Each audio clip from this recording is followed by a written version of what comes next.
ma récompense. Car il n'y a rien dans ce monde qui puisse me satisfaire.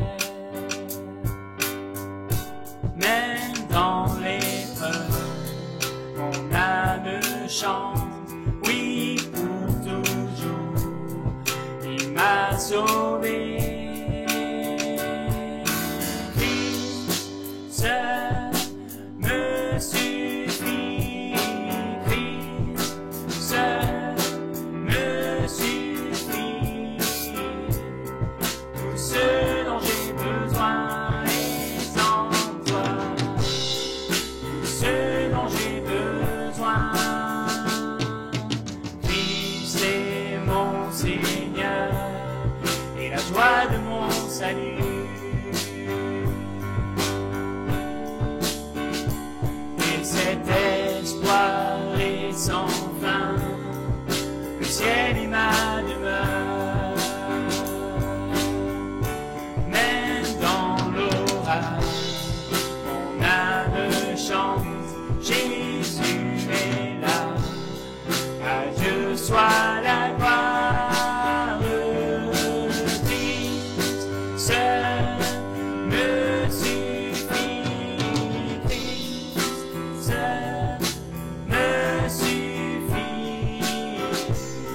Tout ce dont j'ai besoin est en toi, tout ce dont j'ai besoin. Christ seul me suffit, Christ seul me suffit. Tout ce dont j'ai besoin est en toi, tout ce dont j'ai besoin.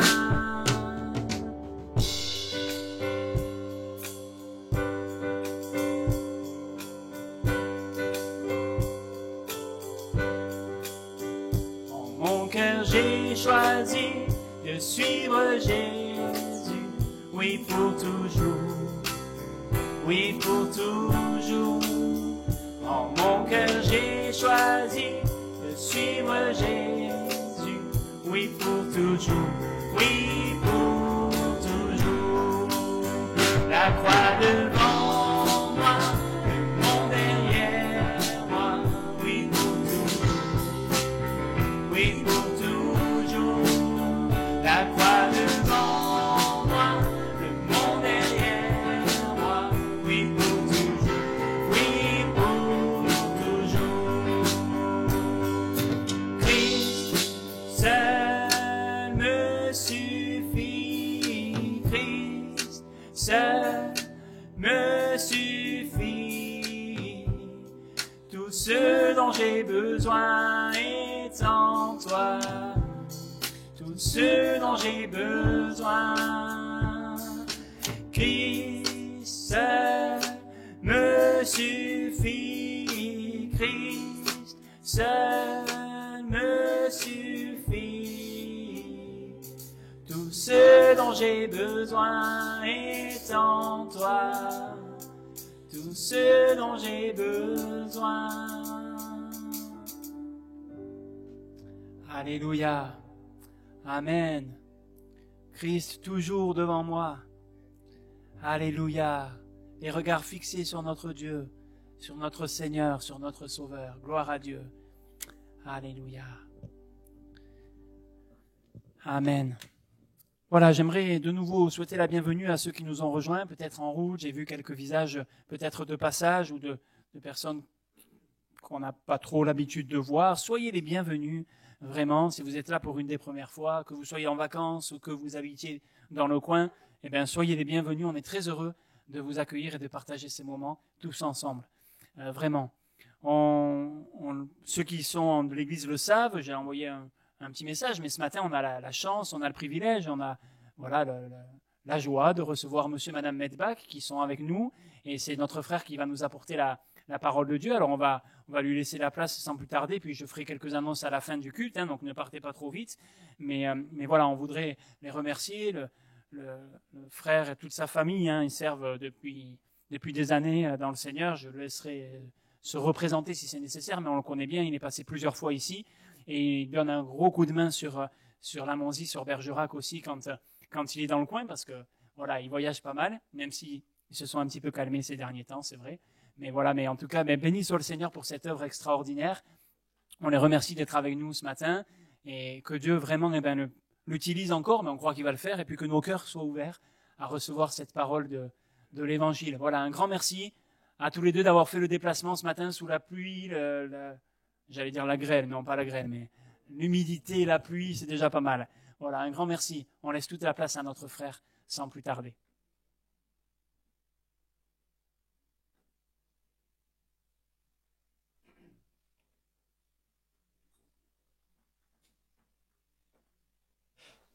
Gloire au Seigneur. Amen. Ce matin, je suis content d'être aussi avec vous pour vous apporter le conseil de la parole de Dieu. Je viens de la Monzie Saint-Martin avec un peu de retard. Il y avait du vent, de la pluie. Bon, il faut faire toujours attention, comme je suis toujours sur les routes. Donc je fais attention aux radars parce que c'est mes ennemis, les radars. Et à ceux qui ont les képis aussi, parce qu'ils peuvent nous embler le permis. Enfin, on fait attention à tout ça. Et puis, par la grâce de Dieu, il y a aussi la protection du Seigneur sur nos vies. Amen. Voilà, pour ceux qui me connaissent, je suis le fils de Richard Medbach. Et on a grandi dans l'Évangile. Donc, l'Évangile ne nous est pas inconnu. Mais bien sûr, on n'est pas né chrétien. Il a fallu faire des expériences aussi avec Dieu. Parce qu'on peut naître dans une famille chrétienne et ne pas être converti et ne pas être sauvé. Donc c'est très important de le dire. Nous, on était 9 chez nous et sur les 9, il n'y en avait pas beaucoup de convertis. Et comme mon père a toujours évangélisé, on a fait toute l'Europe en chapiteaux. Et donc on montait le chapiteau avec des églises et des fois sans église. Mais nous, on était un peu des acteurs, quoi. On montait le chapiteau, mais on n'était pas convertis. Mais jusqu'au jour où la grâce de Dieu m'a montré que malgré que j'étais là, au milieu des gens qui servaient Dieu, que mon nom n'était pas inscrit dans le livre de vie. Et c'est là qu'après, ma vie a changé, après mon mariage. Et je me suis converti à l'église de Villeneuve-sur-Lot avec le pasteur Bernard Bussière. Et donc après, par le temps, j'ai fait rentrer ma vie avec le Seigneur. J'ai compris que la vie avec Dieu, c'était la chose la plus importante au monde. Et en dehors de la vie avec Dieu, il n'y a rien sur la terre. J'étais un homme d'affaires, je travaillais, je gagnais beaucoup d'argent dans mon commerce, j'étais dans le textile. Et à l'époque, ça avait une très grosse évolution. Donc, on travaillait énormément, ce qui fait qu'avec l'argent, c'est un facteur qui nous fait rentrer dans le monde et avoir une vie quelquefois qui n'est pas la gloire de Dieu. Puis après toutes ces choses-là, Dieu m'avait montré que c'est toutes les choses éphémères qui passent. La Bible, elle dit que nous n'avons pas été rachetés par de l'or et de l'argent, mais par le sang précieux de Jésus-Christ. Et là, ma vie avait pris un nouveau sens de vie. Et je vais vous expliquer pourquoi je suis rentré dans le ministère. Le frère Bernard Bussière, quand il m'avait pris un peu en main, il m'a dit « à l'appel de Dieu sur ta vie ». Alors, prêcher l'évangile, pour moi, n'était pas question de prêcher, c'était trop important. Je dis faire, nettoyer une chaise, recontinuer à monter le chapiteau, je le ferai. Et puis un jour, mon père a été invité à Charles-les-Eaux à une conférence. Il y avait à peu près entre 1000 et 1500 personnes. Il y avait un très grand évangéliste qui venait. Et donc, on est parti faire la mission. Et donc, mon père, il me dit, puisque tu es appelé au ministère, tu vas apporter la parole le lundi de Pentecôte. Je dis, c'est impossible. C'est trop dur pour moi. J'ai dit, même que je connais la Bible, que j'ai grandi là-dedans, c'est impossible, je ne peux pas prêcher. Alors, je me cachais derrière un peu mon orgueil. Hein.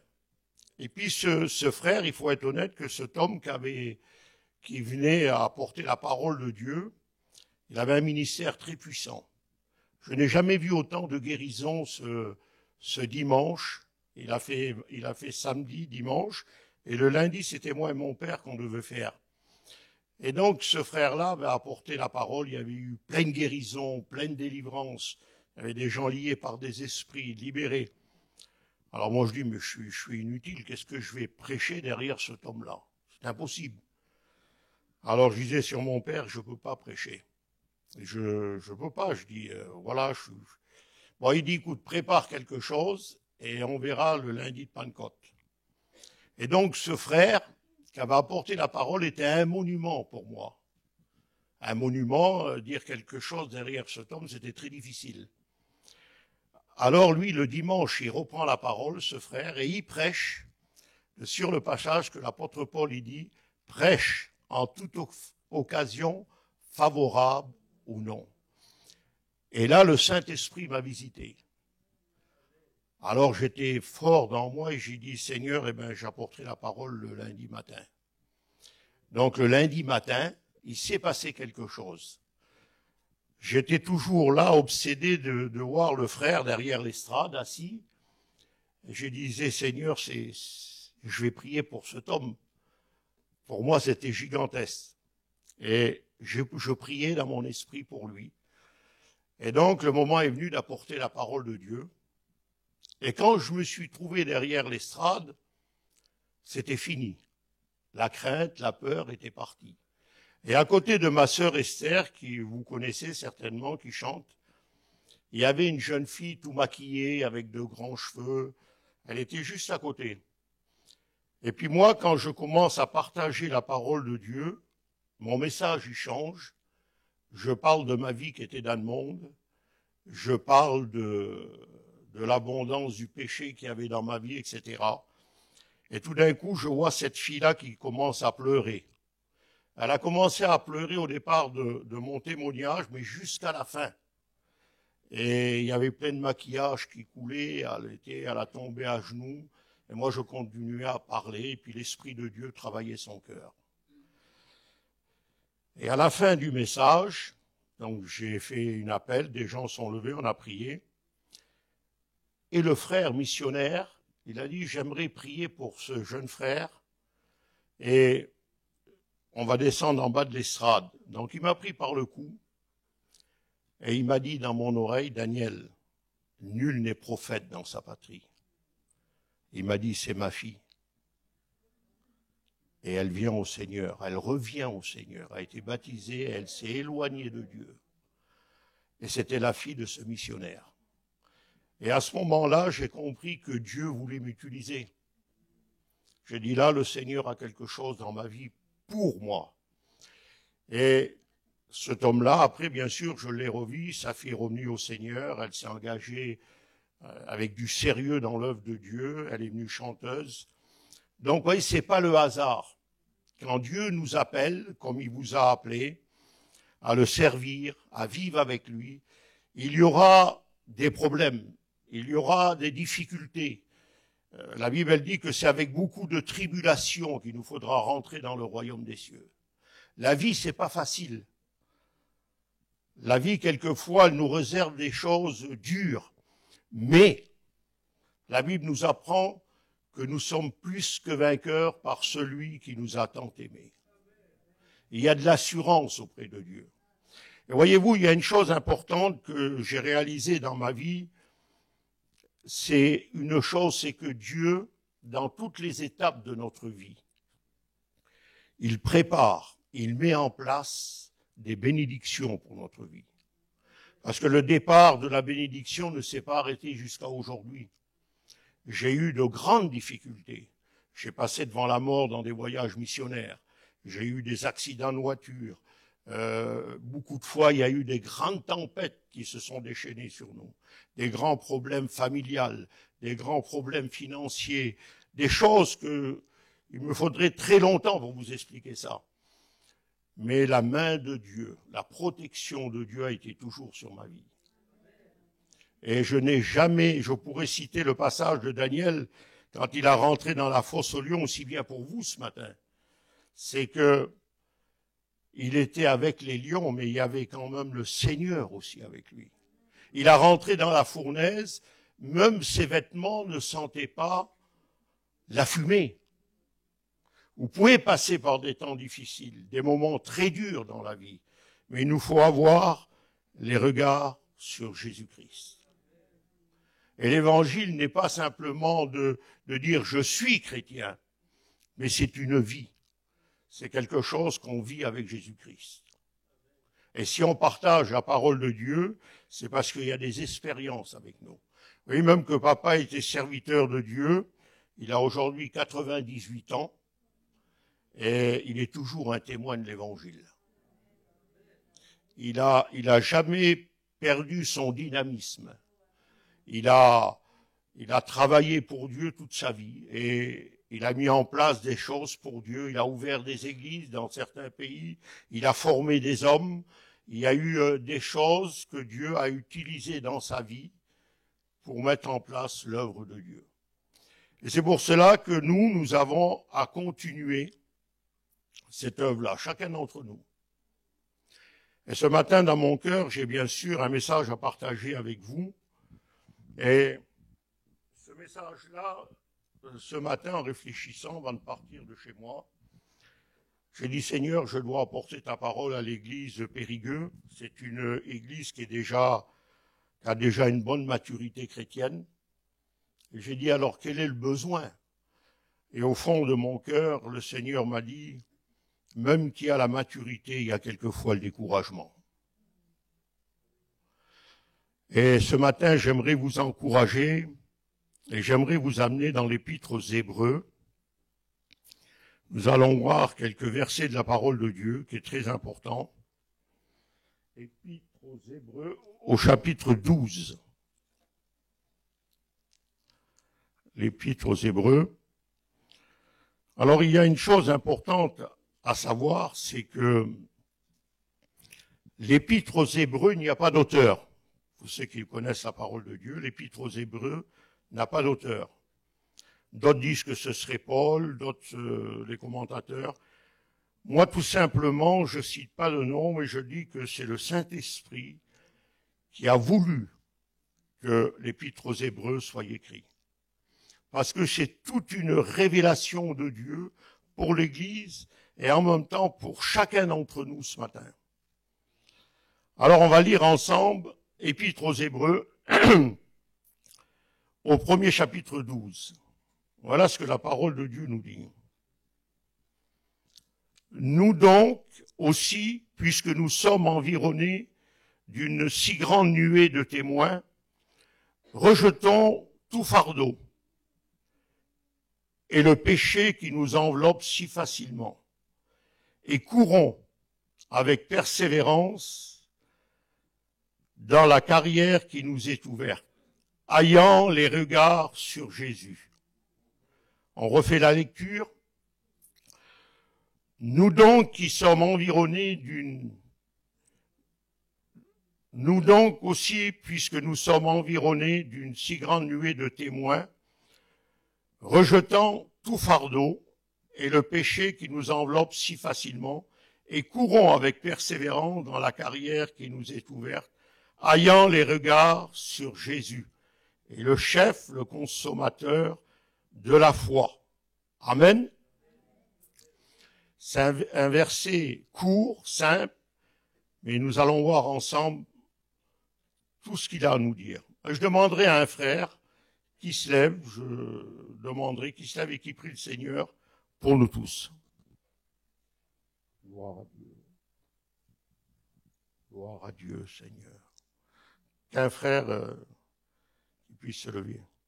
Gloire à Dieu. Sois béni, Seigneur.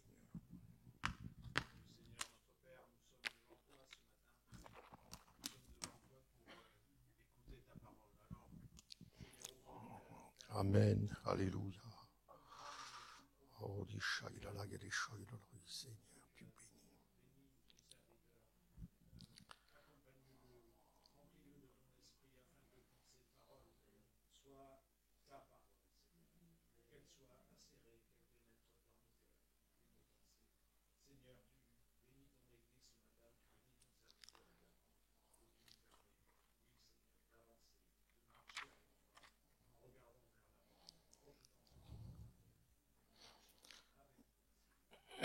Gloire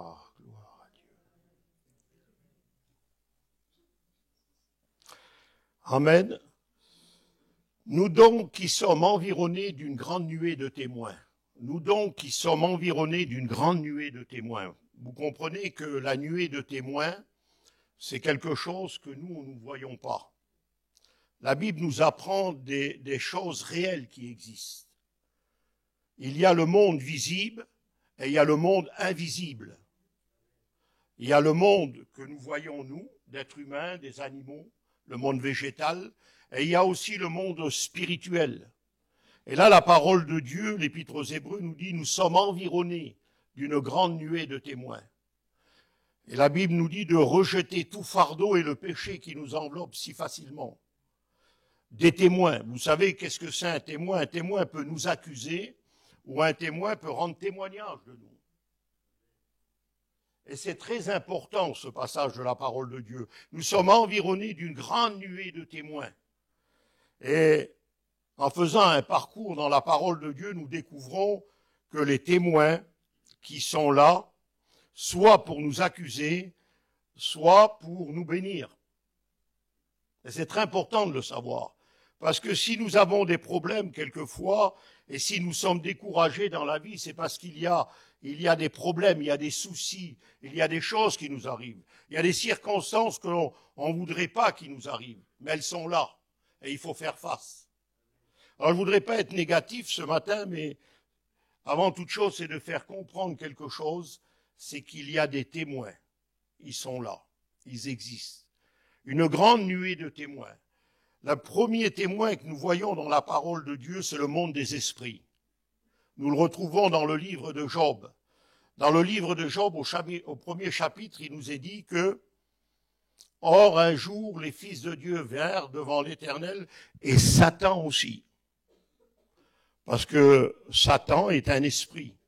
En tant que tel, il ne possède pas d'attribut divin. Il a été créé par Dieu. Mais c'est l'ennemi de Dieu. Et c'est l'ennemi des hommes. Il est là pour épier notre liberté, pour nous empêcher de vivre heureux sur la terre. Il est l'auteur du péché. Il est là pour faire du mal à l'Église. Il n'aime pas l'Église. Il n'aime pas non plus les chrétiens. Il n'aime pas les enfants de Dieu. Il est le provocateur. Il est le malin. Il est celui qui amène même la maladie dans des corps. Il tient des gens liés par la maladie. On le retrouve dans la parole de Dieu. Et durant mes voyages missionnaires, je l'ai vu aussi. J'ai vu des gens liés par Satan, par le péché. Tout ce que l'être humain peut toucher dans le monde qui lui appartient, il aura des problèmes. Parce qu'il est l'auteur du péché. Alors les gens ne veulent pas toujours entendre parler de ça, mais ce sont des vérités. Et là, l'apôtre qu'a écrit était bien inspiré par le Saint-Esprit. Parce que qui aurait pu dire ces choses si Dieu ne nous l'aurait pas révélé? Dans le monde surnaturel, il n'y a que le Saint-Esprit qui éclaire et qui révèle les choses cachées. Ce n'est pas humain, ça vient que par le Saint-Esprit. Donc si nous voulons des solutions, nous les avons. Nous les avons dans la parole de Dieu. Et là, l'apôtre va dire, nous sommes environnés d'une grande nuée de témoins, et il y a le monde des esprits. Et donc, Satan en fait partie. Éphésiens chapitre 6 et verset 10 nous dit, nous n'avons pas lutté contre la chair et le sang, mais contre les dominations, contre les autorités, contre le prince de ce monde des ténèbres. Et un texte aussi dans Pierre qui dit, qui agit aujourd'hui dans les fils de la rébellion. Et il est important de connaître ces vérités de la parole de Dieu. Et c'est pour ça que ces hommes-là connaissaient et savaient toutes ces choses-là. L'apôtre va dire, nous connaissons aussi les desseins que l'ennemi a contre l'Église. Alors, voyez-vous, quand nous lisons l'Épître aux Hébreux, nous sommes environnés d'une grande nuée de témoins. Et ce matin, nous sommes dans la présence de Dieu. Il y a d'autres témoins. Ce sont les anges de Dieu. Vous voyez, il y a deux mondes. Il y a les anges de Dieu qui sont au service de ceux qui doivent hériter du salut. Vous avez les anges pour combattre pour vous. Vous avez les anges qui sont là pour vous protéger. Vous avez les anges qui sont là aussi pour mettre en place, quand Dieu leur parle, de faire. d'agir, de garder. Et c'est pour ça que l'Église doit prendre courage et relever la tête. Parce que nous allons voir ensemble un petit peu, parce qu'il nous faudrait trop longtemps pour expliquer tout, que le Seigneur nous aide à comprendre ces réalités de la parole de Dieu, pour que notre vie prenne une autre dimension avec Dieu. Nous n'avons pas le droit de marcher sur la terre toujours la tête baissée, en tant que chrétiens. Et quelquefois, notre langage nous empêche d'obtenir ce que Dieu a promis pour nous. Quand on nous est parlé de la foi, de la parole de la foi, que notre langage doit être la foi, c'est parce que Dieu, en Jésus-Christ, a tout accompli. Et c'est pour ça que l'Épître aux Hébreux va parler de cette nuée de témoins, va parler de toutes ces choses du fardeau et du péché qui nous enveloppe si facilement. Alors les gens n'aiment pas trop quand on parle du péché. Mes frères et sœurs, amis, c'est que le péché aujourd'hui est partout. Je ne sais pas si vous allez dans les grandes villes, mais dans les grandes villes, vous avez des photos immenses à Paris, que c'est inimaginable, Genève, même à Bruxelles. On a parlé que, je m'excuse de mon langage quand même ce matin, parce qu'on est dans un culte, mais il faut en parler. On peut pas dire, oui, bon, ben, on est dans le monde, c'est sûr, mais on n'en fait pas partie du monde. Et on est agressé par le péché d'un monde. Le téléphone est une bonne invention, mais qui est très mauvais pour les jeunes. Nous sommes environnés d'une grande nuée de témoins et le péché qui nous environne si facilement. C'est très facile avec nos pensées de nous détourner de la volonté de Dieu. La Bible nous dit que dans les derniers temps, les enfants seront rebelles à leurs parents. Et le langage des parents aujourd'hui, quelquefois, c'est encore l'esprit du monde. Et c'est pour cela que nous devons faire face à des problèmes très importants. Donc le péché nous environne. Et nous devons avoir nos regards sur Jésus-Christ.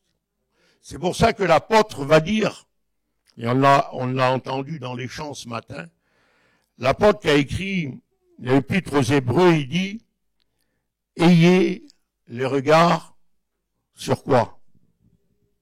Sur Jésus.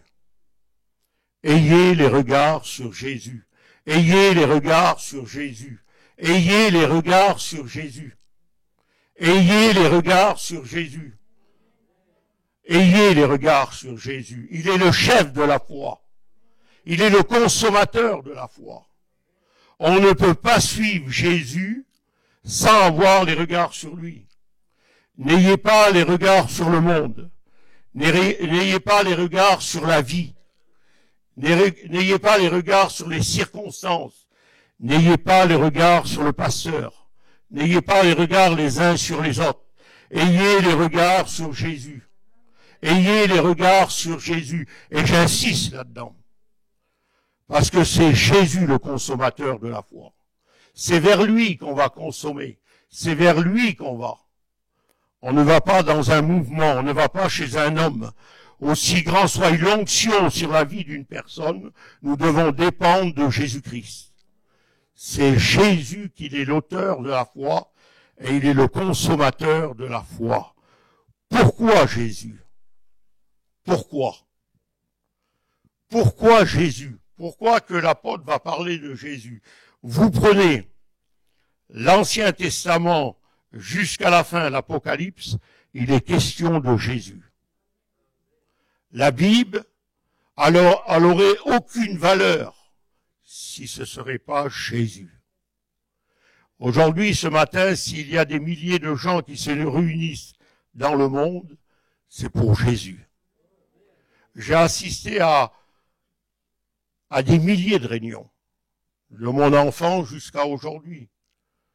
C'est Jésus. Quand il y a des conférences dans plusieurs endroits du monde, c'est Jésus.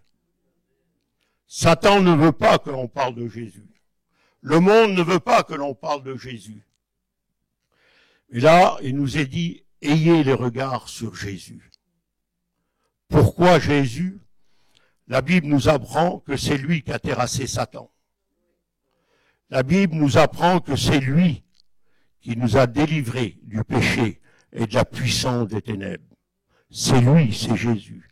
C'est lui, c'est Jésus qui a combattu pour nous. Je ne suis pas contre les élections, mais c'est pas un homme qui a combattu pour nous. Aujourd'hui, on va élire un président, c'est bien. Merci Seigneur, il en faut un pour diriger la France. Mais notre président, nous, il s'appelle Jésus-Christ. C'est lui qui guérit toutes nos maladies. Pourquoi Jésus? Nous le retrouvons dans le livre de Jean, sa préexistence. La préexistence de Jésus. Jésus a existé de toute éternité. Jésus est la parole qui existait. Avant que le monde fût, Jésus existait. Il était la parole, il est le Verbe, il est le Créateur, et il est Seigneur. Il n'y a absolument rien au monde qui peut donner une explication, si ce n'est la parole de Dieu, sur l'existence de Jésus dans l'éternité. Et un jour on le saura, quand on sera auprès du Père. Jésus a existé de toute éternité. La Bible nous apprend, dans Jean 1, au commencement était la parole était avec Dieu, et la parole était Dieu. Jésus est Dieu. Donc, le premier avantage que nous avons d'avoir les regards sur Jésus, c'est qu'il est Dieu. C'est qu'il peut faire beaucoup de choses pour nous, vous comprenez? Et nous sommes ses enfants. Dieu a fait un plan qu'on appelle le plan de la rédemption. Dieu, vous connaissez l'histoire, Dieu a placé dans le jardin d'Éden un couple, et ce couple-là a désobéi. Et quand il a désobéi, Dieu avait préparé un plan. On appelle ça le plan de la rédemption. Et c'est la première fois dans les Écritures, nous découvrons que Dieu est perdant. Parce que Dieu n'est pas un perdant, vous allez voir. Dieu n'est pas un perdant. Mais Dieu perd lorsque l'homme et la femme, à ce moment-là, vont désobéir à Dieu. Ils vont perdre leur identité. Parce qu'ils vont écouter la voix de l'étranger. La voix de Satan. Et arrivé à un moment, on découvre dans la parole de Dieu que quand Dieu va les appeler, on sent que Dieu, dans son cœur, il a de la peine. Il souffre. Parce que Adam et Ève avaient désobéi. Et à ce moment-là, Dieu va parcourir le jardin et les appeler. Et il va pardonner leur erreur. Et il va les bénir. Seulement à partir de ce moment-là, Dieu n'est plus perdant. C'est fini. Il les rachète. Il les pardonne. Et il prépare son plan pour l'avenue de Jésus. L'homme Dieu. L'homme qui allait tout accomplir et tout le dessein de Dieu. Et c'est pour cela qu'il faut adorer Jésus. Parce qu'en dehors de lui, nous n'avons rien. Il est venu porter notre souffrance. Ésaïe 53 va nous en parler. Il n'avait rien pour attirer nos regards. Cependant, ce sont de nos souffrances qu'il s'est chargé. Ce sont de nos douleurs qu'il a portées. Le châtiment qui nous donne la paix est tombé sur lui. Oui, c'est la préexistence de Jésus. Il existe de toute éternité et il est Dieu. Jésus va dire, tu m'as formé, tu n'as pas voulu ni offrande, mais tu m'as formé un corps. Le corps de Jésus a été créé par le Saint-Esprit, par la puissance de Dieu. Quand l'ange est venu vers Marie, vous connaissez l'histoire, le monde fête la naissance de Jésus, mais sans réaliser l'importance de la venue de Jésus. Alors l'ange est venu vers Marie, et il a dit, tu deviendras enceinte et l'enfant que tu porteras. Vous connaissez bien cette histoire. c'est le Fils de Dieu. Il va venir. Le monde attendait. Même aujourd'hui, les Juifs attendent le Messie. Le monde attendait la venue par les prophéties de tout l'Ancien Testament, de la venue de Jésus. Et Jésus, on le retrouve dans l'Ancien Testament, c'est l'ange de l'Éternel. C'est lui encore qui vient vers Abraham en tant qu'homme, parler avec Abraham et dialoguer avec lui. Jésus existait de toute éternité. Quelle grandeur, Seigneur, quelle puissance. Qui peut égaler la puissance de Dieu? La Bible nous dit que Dieu du haut des cieux rit lorsqu'il voit toutes les nations agitées. Lisez les psaumes. La Bible nous dit que Dieu existe de génération en génération. Qui a arrêté Dieu? Qui peut arrêter Dieu?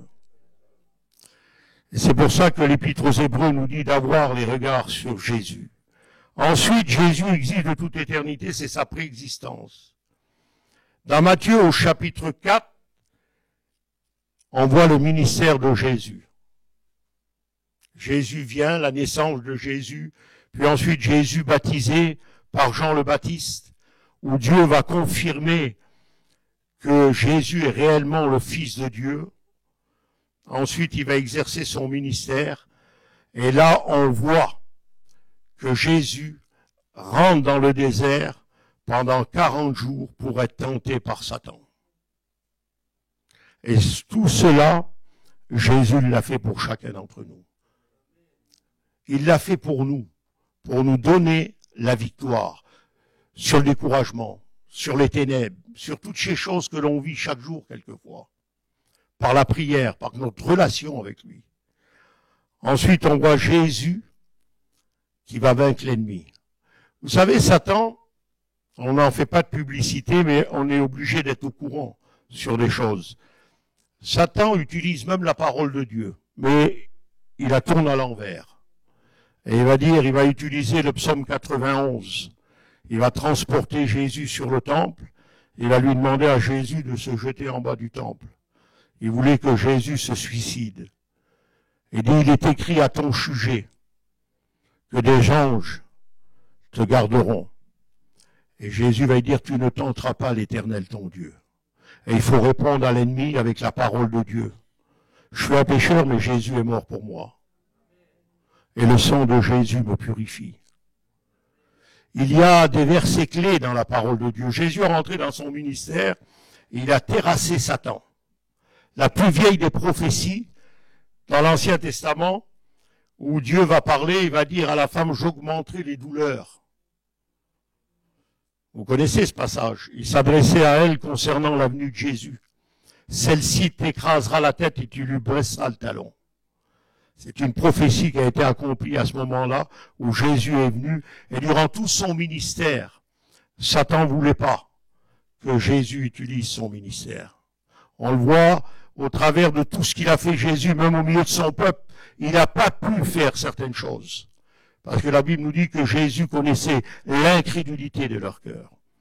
Donc, deuxième point important, Jésus a vaincu Satan et il nous a donné la possibilité de vaincre aujourd'hui la puissance des ténèbres en lui. Troisième point, pourquoi nous devons avoir les regards sur Jésus, c'est sa mort expiatoire. La préexistence, il a vaincu l'ennemi pour nous, il a rentré dans le ministère, il a guéri des malades, il a délivré des gens enchaînés, il a apporté pleine bénédiction. Ensuite, il y a la mort de Jésus. Jean va en parler. J'ai pris ce passage parce que pour moi, ce passage est formidable et il me fait beaucoup de bien. Jean 3,16. Dieu a tant aimé le monde qu'il a donné son Fils. Il l'a donné pour le monde entier. Afin que quiconque, n'importe qui, n'importe quelle couleur, quelle que soit son ethnie, Jésus est mort pour lui donner la vie éternelle. Jean 3,16. Satan n'aime pas que vous citez Jean 3,16. Il n'aime pas. Et c'est pour cela qu'il faut faire pour Dieu. Parce qu'il a tout accompli dans sa parole au travers de Jésus-Christ. La mort de Jésus expiatoire pour le monde entier. Alors, il y a une chose, un jour un serviteur de Dieu a pris cette image, il a dit, quand Jésus était à la croix, et que Jésus a été crucifié, et il est mort Jésus, c'est réel. Satan était là avec les démons, et ils ont dit, ça y est, ils se sont frottés les mains. Il dit, c'est terminé. Jésus est mort. Maintenant, il délivrera plus les gens. Ils ne seront plus guéris. On pourra tenir les hommes, les femmes liés. C'est fini, il est mort. On n'entendra plus parler de lui. Mais c'était le plan de Dieu. Et un serviteur de Dieu a pris cette note et il a dit, ça va vous faire peut-être rire, mais là où Satan a changé de couleur, parce qu'il a fait la fête quand il est mort, Jésus, alors ce frère disait, il a pris du champagne, il a pris des gâteaux, et puis il a fêté la mort de Jésus, Satan. Et puis il y a un petit démon qui a été au tombeau, le dimanche de Pâques, et le tombeau était vide. Et Satan, il a dit, arrêtez la fête. Jésus est ressuscité. C'est peut-être une image, mais c'est la réalité. Jésus, le 3e jour, le Saint-Esprit était dans le tombeau avec Jésus. Et il y a une note importante. N'oubliez-le jamais. Pendant ces 3 jours, pendant que Jésus était à la croix, la Bible nous dit dans Éphésiens, il est descendu en enfer, délivrer les captifs, et il a fait des dons aux hommes. C'est pour ça qu'aujourd'hui l'Église fonctionne, parce qu'il y a les ministères dans l'Église. C'est la main de Dieu dans l'Église, les ministères. Pasteurs, prophètes, évangélistes, docteurs, pour le perfectionnement des saints. C'est pour ça que l'épître aux Hébreux, je vous l'ai dit, qu'il y a une révélation extraordinaire quand l'apôtre a dit « Ayez les regards sur lui », parce qu'il a tout fait. Il a descendu en enfer pour délivrer les captifs. Et il a fait des dons aux hommes. Oui, Jésus, pour le plus pauvre des hommes, il est descendu. Et descendu en enfer, c'est l'image que nous pouvons donner. Il a pris le pouvoir de la mort de Satan. Il a vaincu la mort et il a pris la clé du séjour des morts. C'est pour ça que la parole de Dieu nous dit que dans ce jour-là, que des saints, quand Jésus est mort et que le voile du temple s'est déchiré, il y a eu une puissance inimaginable au monde. La terre a tremblé, il y a eu des tremblements de terre, parce que Jésus a été vaincu avec la puissance des ténèbres. Et le 3e jour, Jésus est ressuscité. La mort, il l'a vaincu. C'est pour ça qu'il avait descendu dans le séjour des morts et il est descendu en enfer. Comment pas adorer Jésus? Comment pas élever Jésus? Comment pas le suivre à Jésus? Et ensuite, il nous a donné la vie éternelle. Jésus a dit, j'attirerai tous les hommes à moi. Et depuis que le monde est monde, tous les gens qui veulent être heureux et qui veulent aussi être sauvés se tournent vers Jésus. J'ai voyagé beaucoup, je vous ai dit, et puis j'ai vu plein de monde, d'églises, de gens, dans divers endroits du monde. Ils sont tous des adorateurs de Jésus-Christ. Et cette unité-là amène la bénédiction. La résurrection de Jésus. Ensuite, il y a son ascension à Jésus. Il est revenu, c'était pas son fantôme, mais c'était réellement lui. Il est venu vers ses disciples, les hommes qu'il avait formés. Parce que Jésus, il y avait des hommes qu'il a formés lui-même.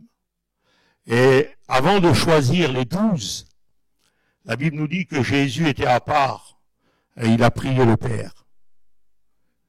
C'est très important un ministère qui sert Dieu. Parce que c'est Jésus qui l'appelle et c'est Jésus qui le qualifie, c'est Jésus qui lui donne les dons. Par le Saint-Esprit, bien sûr. Il y a eu donc son ascension, son départ vers le ciel.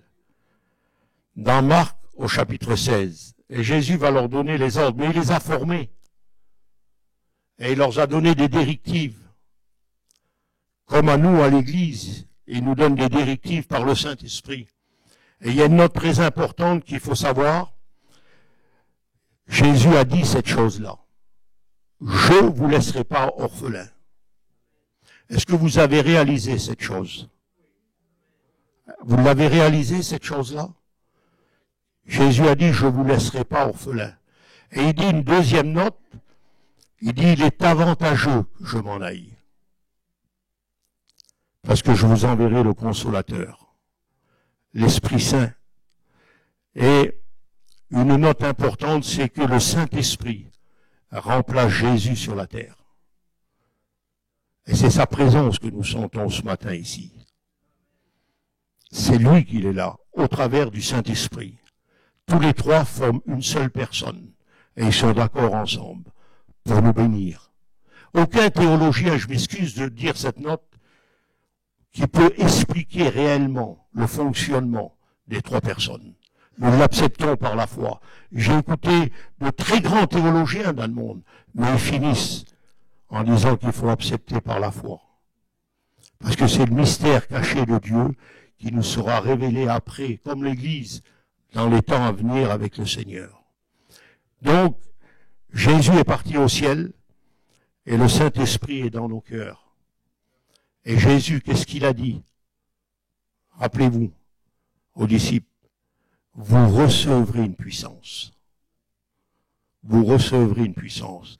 Le Saint-Esprit est une puissance. C'est une puissance de Dieu. Et c'est à ce moment-là, à l'ascension, que Jésus est parti et il a donné ses directives. Et quand ils ont été remplis du Saint-Esprit, la Bible nous dit que c'est par ces hommes-là. Ils n'étaient pas 1000, 2000, il n'y avait pas 3000 à l'époque. Il en a choisi 12. Parce que Judas était remplacé par quelqu'un d'autre après la suite. Le fils de la perdition, mais ils étaient 12. Et donc il a dit, l'apôtre va dire, c'est par ces hommes-là. Ils ont révolutionné leur génération. C'est de là le départ de l'Église. C'est là que Pierre, qui était un homme, un pêcheur, qui attrapait des poissons, il avait sa petite entreprise, etc. Et il est devenu cet homme de Dieu. La Bible nous dit que l'ombre de Pierre guérissait les malades. Son ombre, vous voyez, comme l'ombre qu'on voit là, guérissait les malades par la puissance du Saint-Esprit. Ils n'avaient pas la télévision, ils n'avaient pas Internet. Ce qu'ils avaient, la connexion avec Jésus-Christ. Leur vie était livrée à Jésus-Christ. Pourquoi qu'il y a moins de guérison aujourd'hui? Parce que le péché augmente et la foi descend. C'est une prophétie biblique de la parole. Et c'est pour cela que nous n'avons pas à lutter contre la chair et le sang, mais nous avons à lutter contre la puissance des ténèbres, contre les choses qui se mettent en place. On a besoin de connaître ces réalités de la parole de Dieu. Ensuite, quand il leur a donné leurs directives, c'était la plus belle des choses au monde. Il a dit, je m'en vais. Et la parole de Dieu nous montre que Jésus est parti au ciel et il fut enlevé. Alors on pourrait dire, ça y est, c'est fini. Et les disciples, qu'est-ce qu'ils ont fait? Ils ont été à Jérusalem. J'ai été un jour là-bas, dans cette chambre haute. Ils étaient 120. Et ils ont persévéré. Et là, le Saint-Esprit est venu. La puissance de Dieu est rentrée dans leur vie. Tout a changé. Ils ont venu des témoins de Jésus-Christ. Il n'y a plus personne qui a pu les retenir, même qu'ils ont passé par des chemins difficiles. Le découragement, la maladie, les circonstances difficiles de la vie, ils ont affronté par la puissance du Saint-Esprit. Ouais, 5e point, l'ascension de Jésus. Alors on pourrait dire, Jésus s'arrête là, c'est fini. Mais non. Il y a son ministère céleste à Jésus qui continue. Jésus n'arrête jamais. 6e point, dans Hébreux 12, on le voit. Son ministère, c'est que Jésus, quand il est parti, il a été à la droite de Dieu, là où il y a le trône, et il est assis auprès du Père. Alors quelle est sa mission auprès du Père? Jésus intercède encore pour les coupables. Jésus intercède encore pour les coupables. Ensuite, il est l'avocat auprès du Père qui intercède pour nous. Nous ne pouvons pas dire que nous sommes parfaits. Il n'y a pas un chrétien, je m'excuse de dire ce mot-là, il n'y a pas un chrétien qui peut dire « moi je suis parfait, j'arrive au sommet ». Il faut descendre des nuages. Mais si nous sommes parfaits, c'est par la grâce de Dieu. Parce que Jésus intercède pour nous. Jésus intercède pour les coupables. Il est auprès de Dieu, il est l'avocat auprès du Père. Le texte nous le montre. Il est l'avocat auprès du Père qui intercède pour nous. Quoi que vous ayez fait, quoi que vous ayez commis, Jésus-Christ vous aime. Et je fais cette petite parenthèse, si vous me permettez. J'ai vu, je ne pourrais pas le dire si je ne l'aurais pas vu dans ma vie. J'ai prié pour des hommes meurtriers.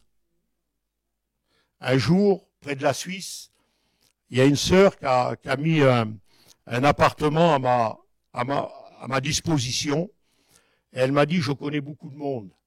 Elle m'a dit, alors donc je les ferai venir ici, Daniel, et tu t'occuperas d'eux. Et dans mon ministère, j'ai beaucoup délivré de gens par la grâce de Dieu, par la prière, par l'onction de Dieu qui a été sur ma vie. Et des gens qui ont venu, des chefs d'entreprise, ou des gens qui ont beaucoup souffert, brisés, cassés par la vie. Et j'ai vu, dans les quelques minutes de prière, dans l'imposition des mains, j'ai vu des hommes se repentir devant Dieu et accepter le salut. Dans quelques minutes, là, qui s'est déroulé. Un homme avait assassiné sa femme par accident. Il y a eu une dispute. Et puis il l'a frappé. Malheureusement, c'est des choses qui arrivent. C'est vilain d'en parler, mais c'est vrai. Cet homme a fait 7 ans de prison. Et dans la prison, il a attrapé un cancer généralisé. Et donc, cette sœur m'a demandé de parler avec lui. Donc, il est venu, j'ai vu un homme délabré par la vie. Et malgré sa méchanceté ou ce qu'il avait fait, je n'avais pas le droit de refuser de prier pour lui. Parce que l'amour de Dieu était beaucoup plus grand qu'un sentiment d'homme. Et cet homme m'a confié sa vie. Il m'a dit beaucoup de choses et j'ai dit, monsieur, vous souffrez, vous êtes malade, c'est un fait, mais vous avez abrégé une vie.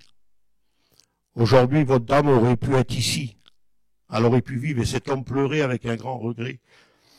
Mais j'ai dit aujourd'hui, je peux vous dire une chose, que si vous mettez votre vie entre les mains de Dieu, que vous lui demandez pardon, que vous confessez ce que vous avez fait, l'esprit de grâce, l'esprit de bonté de Dieu descendra sur votre vie. Et j'ai commencé à marcher dans la pièce et à prier, intercéder pour lui. Et pendant à peu près une demi-heure, il n'y a rien eu, aucune manifestation. Mais cet homme avait les grands yeux ouverts, il n'arrivait pas à réaliser ces choses-là. Et quand je suis arrivé vers lui, j'ai commencé à poser mes mains sur son front et à prier, à invoquer le nom du Seigneur. Et je l'ai vu dans une vision. J'ai vu le doigt de Dieu venir sur son front. Et d'un coup, sa prière a changé comme si que c'était un chrétien. Seigneur, il a crié, pardonne-moi, purifie-moi. Il a crié à Dieu comme un enfant qui crie à Dieu. Il a commencé à pleurer, pleurer. Et au bout d'une demi-heure de prière, il était tout léger. Il avait un sourire. On lui a donné la Bible, il est parti dans une église. Donc, dans le travail de Dieu, de ce que Jésus a pu faire, il intercède pour les coupables. David Bergonzi, aux États-Unis, j'ai écouté son témoignage là-bas. Il était l'auteur de 7 crimes. Il s'est converti dans la cellule. Et il a écrit à tous les détenus du monde qu'il avait rencontré Jésus-Christ. Qu'il avait rencontré Jésus-Christ. Et il était dans le couloir de la mort, ils lui ont fait grâce et il est devenu, jusqu'à aujourd'hui, il vieillit dans la prison en tant que pasteur. L'œuvre de Dieu, elle est au-delà de ce que vous et moi nous pensons. Nous ne devons jamais refuser la grâce de Dieu. Elle est grande, elle est puissante. Il est l'avocat auprès du Père, c'est sa 6e mission dans le ciel. Son ministère à Jésus n'est pas fini. Il continue dans le ciel pour les coupables, pour ceux qui ont eu une vie dure sur la terre. Il y a des gens qui ont une vie dure. Apportez-leur la solution. Parlez-leur de Jésus. Si vous avez des maris qui sont dans le monde, priez pour eux. Si vous avez des épouses qui sont dans le monde, priez pour eux. Si vous avez des enfants rebelles, des petits-enfants durs, priez pour eux. C'est la seule solution. À un moment donné, Dieu bénira. Des gens peut-être que vous avez condamnés, eh bien, apprenez à pardonner. Ne les liez pas, déliez-les, car Dieu les bénira. La Bible dit qu'il nous a donné le pouvoir de lier sur la terre et de délier. Donc nous devons bénir, nous devons faire la fonction d'ambassadeur en ayant les regards sur Jésus. 7e mission de Jésus. Alors, je crois que ça vaut le coup de voter pour lui ce matin. Sa préexistence, son ministère, sa mort, sa résurrection, son ascension, son ministère céleste, il est l'avocat auprès du Père, et bientôt quoi? Il reviendra nous chercher. C'est son retour. Le retour de Jésus. Il vient enlever l'Église. Et l'Église doit être fière, être content, être bien habillée, en disant j'affronte la vie parce que Jésus va venir bientôt. C'est pas des circonstances de la terre qu'il faut avoir peur. La Bible dit, c'est Jésus qui le dit. Ne craignez pas ceux qui peuvent tuer le corps, mais qui peuvent pas tuer l'âme. La vie est pas facile, c'est vrai, mais Dieu en Jésus-Christ nous donne cette victoire. Même que nous entendons parler de guerre, de bruit de guerre, les disciples sont venus vers Jésus, lui ont posé cette question, et dit-nous, quand arrivera-t-il? Quand sera le signe de cet avènement? Et Jésus va citer tout ce que nous voyons pratiquement là. Il parlait de peste, de guerre, de bruit de guerre. Et dit que cela ne vous trouble point. Dans Jean au chapitre 14, il dit, je m'en vais vous préparer une place. Quel amour qu'il a Jésus pour nous. Alors ma femme, elle me dit des fois, je voudrais que tu trouves un jour une maison, parce que j'ai vendu ma maison, et on doit racheter quelque chose. Mais oui, mais j'ai dit oui, on le fera. Mais j'ai dit, t'as une maison dans le ciel. Donc on va faire des économies. On n'a pas besoin de maison sur la terre, on va en louer une. C'est vrai qu'il nous faut des choses de la terre. Mais le ciel, c'est autre chose. Ça n'a rien à y voir. La Bible nous montre que nous verrons tous ceux qui nous ont devancés. Ceux qui ont parti de cette terre ont été dans l'éternité. Nous verrons tous ces grands hommes qui ont consacré leur vie pour servir Dieu. Ils nous apprennent qu'ils ont tout donné. Ils n'ont pas regardé, ils ont tout donné. Tout donné pour servir Dieu. Et c'est pour cela que notre devoir à nous, c'est de tout faire pour avancer. Alors notre position, nous l'avons lu ensemble, Hébreux, il nous est dit, nous devons aussi, nous aussi, puisque nous sommes environnés d'une grande nuée de témoins, on doit faire quoi? Rejeter le fardeau. Et rejeter le péché qui nous enveloppe si facilement. Et une chose, j'ai été pauvre en réalité dans tout ce que je vous ai dit. Parce que c'est encore plus grand que ça, les choses de Jésus. Plus grand. Mon langage entend encore mes petits. Et l'apôtre va dire, ayez les regards sur Jésus. Pourquoi? Nous l'avons cité, ces 7 points. C'est le gagnant. C'est le vainqueur. D'un côté, vous perdez, mais vous avez tout à gagner avec lui. Dans le monde, vous perdez tout. Je vous le redis que dans le monde, même pour la jeunesse, vous perdez tout dans le monde. Vous perdez l'identité, la santé, votre avenir. Il n'y a pas d'avenir sur la terre. Elle s'arrête, excusez-moi, à la tombe. Mais avec Jésus, il y a l'avenir. Il y a tous ces merveilles, toutes ces choses que Dieu nous réserve. Parce que là-bas en haut, après, c'est une fête éternelle. Ça ne s'arrête pas là. Il y aura le festin des noces de l'agneau. On va voir des choses merveilleuses où la Bible reste un mystère, qu'on ne peut pas tout expliquer. Il y a des gens qui ont la possibilité de tout expliquer, mais c'est des choses quelquefois erronées. Donc moi, je m'appuie sur la parole de Dieu et sur la foi en Jésus-Christ. Que là-bas en haut, ça sera une fête éternelle. Et Jésus a dit, je vous la prépare, cette place. Et je reviendrai vous chercher. Donc l'Église, dans les temps qu'on va vivre, et ça va pas aller de mieux en mieux, ça sera de pire en pire. Mais l'Église n'est pas là pour voir la grande tribulation, ni pour voir la colère de l'agneau. L'Église peut partir à n'importe quel moment. Si Dieu a décidé ce soir ou demain, eh ben l'Église partira. Donc le chrétien doit être toujours en connexion, en relation avec Dieu, par le Saint-Esprit. Jean 15, il nous le dit aussi. Demeurez en moi et je demeurerai en vous. Car le serment de lui-même ne peut pas porter du fruit s'il ne demeure pas attaché au cep. Et Jésus, il dit une chose, sans moi, vous pouvez tout faire. C'est ça? Sans moi, vous pouvez rien faire. On peut rien faire sans lui. On prie ensemble. Et je vous inviterai à vous lever ce matin et à faire une prière aussi par la foi. Si vous avez des soucis, des fardeaux, des problèmes, vous les mettez dans les mains du Seigneur Jésus ce matin. À seule fin que toutes ces choses-là nébuleuses qui vous fatiguent l'esprit, tous ces soucis, ces peurs, ces craintes, vous les mettez aux pieds du Seigneur Jésus. Un jour, un homme avait le problème de la cigarette. Il n'était jamais délivré de la cigarette. Vous savez ce qu'il a fait? Quand il est venu le moment de l'offrande, il passait avec l'offrande pour ramasser, il a dit, Seigneur, j'ai pas grand-chose comme argent à te donner, mais je te donne mon paquet de cigarettes. Et il l'a mis dans l'offrande.